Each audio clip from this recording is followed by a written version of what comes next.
it goes through a similar process to what you see on social media, where they're going to be trying to have a headline or an opening statement that speaks to you, even if the depth of that content reveals a little more context. And at some point, you have to have a mechanism to clear out the fluff of a headline from what you can actually put in place to benefit your money.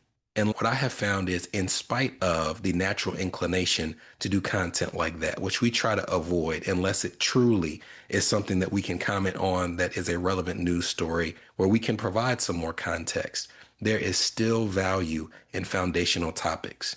If you go back to some of the episodes that get the most consistent re-listens, it is very different from the episodes that get the biggest bump in the first 7 days. So for example, we did an episode about like, can you pay off your mortgage in 7 years or 10 years? And it was talking about velocity banking. We saw the numbers for that episode fly through the roof, but it doesn't get a lot of re-listens. When I go back and I see the ones that people are tuning into a year or two after, those type of episodes don't get a ton of re-listens.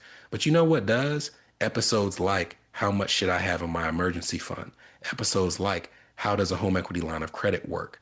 So even if you're attracted to a flashy topic, even if you do want to know about how someone can join on cryptocurrency, which we don't talk about on this podcast, if you want to know about this stock pick that's going to go up 700% in the next 6 months, subconsciously, we know that it's unlikely that those things pan out. And we know that the foundational elements are the things that we really need to understand if we're going to level up financially.